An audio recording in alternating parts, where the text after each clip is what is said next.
December 23, 2012. Sample Recovery Unit Team Lead Fisher Case reporting on Subject 17, Desmond Miles.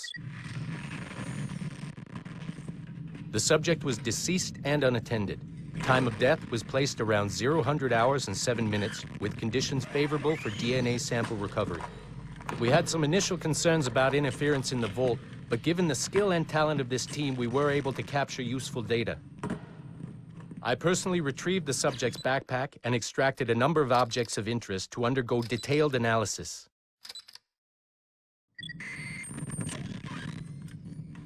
The subject displayed burns to the right hand, severe enough to fuse the bones, indicating some kind of spontaneous, intense burn trauma. Honestly, we've never seen anything like it before. Head, neck, and torso remained in good condition. I hand-selected recovery agents to retrieve fluid samples, blood and saliva. We then commenced material extraction and were able to preserve several exemplary samples. Data analysis and sequencing is already underway, and I'm told proceeding with exceptional ease. Thanks to the cloud database and the work of Abstergo Sample Recovery Unit 3, the legacy of Subject 17 will continue uninhibited as Sample 17.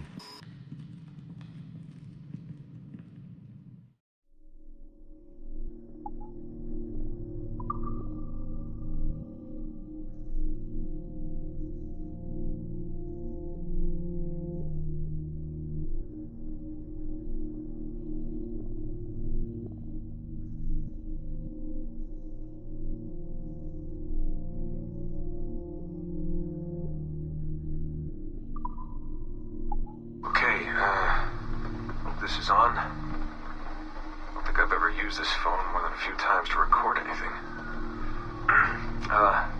Hey, Dad. So, we're all here in New York at the motel. It's, Queens, actually, in Astoria, near the NQ. Rebecca's off getting batteries for something. Sean's in his room doing whatever Sean does. And, you're out getting some food. Me? Well, I'm supposed to be getting ready to break into some offices in the financial district. Feels just like prepping for one of your old training drills, actually. 10 years go by, and then you show up, and it's like I was never gone, and we're right back to the ball busting and the conspiracies and the paranoia. Only this time, I believe you. I believe every word. You know, I don't even think you know the half of it. I don't think you know how much I've seen. How much I've learned in just a few weeks. Everything, really.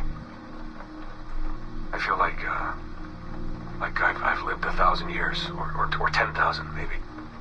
It's impossible to explain. But when you see that much of the world through the eyes of so many, you can't help but be sad. To see all these incredible, intelligent people fight the same battles, make the same mistakes over and over again. Because culture and knowledge and history, these things, they aren't passed on through our genes. Every kid on Earth needs to relearn the basics. How to live, how to survive, how to stand up for what's right. So much is lost in the transfer. So much is added every generation. It's a shame. I mean, over and over, everything must be learned again.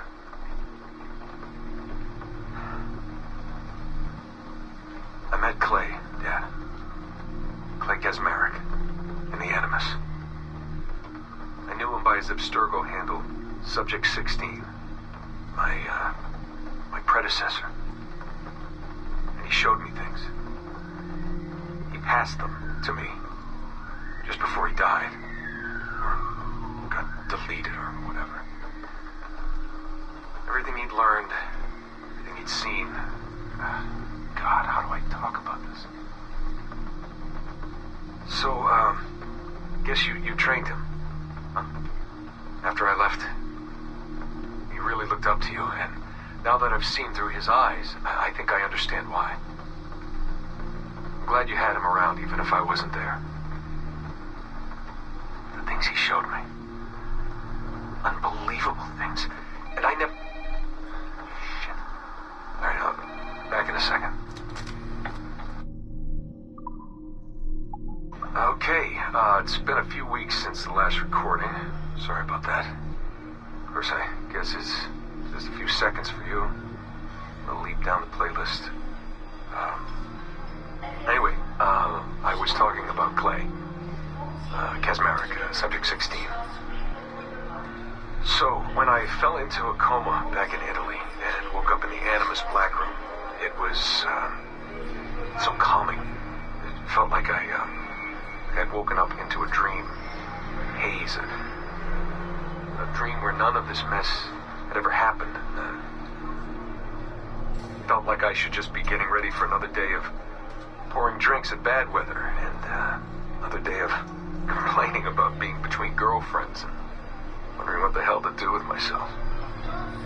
But when I saw Clay, just sitting there, it started to come back, piece by piece. And when he told me about Lucy, fuck, it hurt. Realizing that I killed her without thinking or feeling anything. Not at the time, anyway. Well, then, things just kept piling on. There were more memories of Ezio and Altair and the first civilization. And then, right before he vanished, Clay passed on his memories to me. He showed me everything he had seen and lived through, and it was brief, but overwhelming. Not really sure how to explain. He saw glimpses of Adam and Eve and their escape from slavery. He saw the beginning and the end of the war between the first Civ and humans. He saw Minerva, Juno, and Tinia trying to work out their calculations. At least that's what they called them. They had these tools, these powerful machines that could predict possible futures. Not what was going to happen, but what could happen. Probabilities. And, well, they spent a lot of energy trying to figure out what was the most likely scenario for the future. Theirs and ours. And in the end, I guess they figured I was their most likely candidate. Some guy named Desmond living at the beginning of the 21st century of the Common Era. But which Desmond was the right one? Because, you see, probability is a weird thing. It can branch out in so many ways. Which version of me did they need? Was it the Desmond who got married early and had a son? One who stayed single in New York? Or was it the Desmond who moved to San Francisco to be a waiter? Maybe it was the Desmond who worked at an auto body shop in Chicago, or maybe it was the me who never ran away from his parents in the first place. First Civ had countless variations to choose from, but in the end, the lucky one was me. I'm the Desmond their best calculations spit out. I'm the Desmond they left their messages for, and I guess I have to live with that honor. What an honor. Pretty tired. There'll be more later. Ciao. Hey, Dad. It's funny. I have this memory of you, one I keep coming back to, and I always think about it when I'm working, or just before going to bed, because it, sort of calms me, I guess. I was 14, I think, and you were trying to teach me how to walk with a light step. Remember that? How to be mindful of how much noise I made when I moved around. Simple stuff. Stuff I understand now, but back then, I gotta tell you, I thought you were just being an asshole. You told me you were gonna go up to your room and sit with your back to the door and read a book, and you wanted me to wait wait at least 15 minutes, and then sneak up there and tap you on the shoulder without you knowing. I even remember the book you were reading at the time, the one by Captain Johnson. And you warned me that if you caught me, we'd have to start all over. Then you went upstairs. And I waited. I waited, and I waited, and I waited. I waited 4 hours before deciding to go up. And even then, it took me 20 minutes to get to the foot of the stairs. And another 30 to get up them. And then 10 to get down the hall. And there I was at the door and peeked into your room. And I was so hoping that you'd be asleep. But no, you were still reading. And I just about shit myself. But 10 minutes later, I was just 5 feet away from you.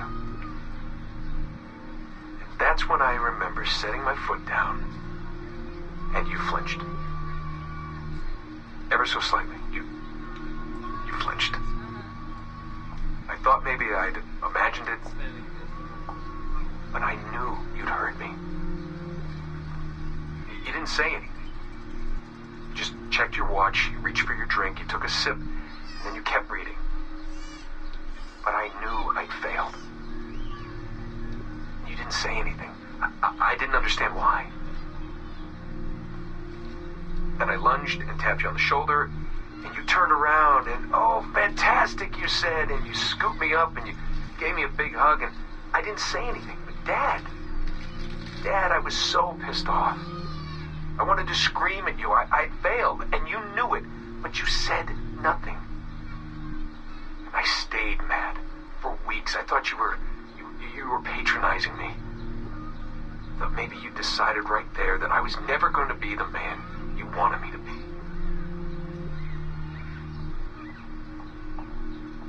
But I realized just a few years ago that you checking your watch, that was the clue, wasn't it? You let me win because I had been so patient. I guess that impressed you. You know, maybe at that moment you thought it might be better to be my dad instead of my mentor. I don't really know. Maybe for you they're one and the same. You know, either way, I'm happy to know that both my mentor and my dad are looking out for me that day. I didn't understand that then. I think I do now. So, this will be a short one, Dad. Something to remember me by if things go south. If I don't make it out of the temple today. I've tried to be optimistic about all this, but I just can't. I think spending all this time in Connor's memories has made me anxious. I mean, his story is so painful in so many ways. Still, he never lost hope. Even when his faith in others eroded. I can only believe that what we are doing is the right thing, and that I can stop this disaster. I know this. I mean, the technology is there, waiting for us to use it. I'm the final piece of the puzzle. Something in my genes, or my memories. Some final piece of code to switch the whole thing on. That's why I'm here. That's why they brought me here. Only, I don't know what I'll have to give up in return. My sanity, my life, it's impossible to say. I do know this. Our battle with the Templars will not be over. Whatever's inside that temple is not an ending. It's just another chapter in this endless story. And it'll be your job, and Mom's, and Sean's, and Rebecca's, to keep turning the pages. You know, I keep thinking about something Orson Welles once said. Something like, if you want a happy ending, it all depends on where you stop telling your story. Maybe that's the answer. Maybe that's how people keep marching forward. If something goes wrong in there, Dad, something happens to me, when you tell my story years from now, please tell them the one about how I lost my way, and then I found it again, just in time to save the world. And just end it there. That'll keep everyone smiling.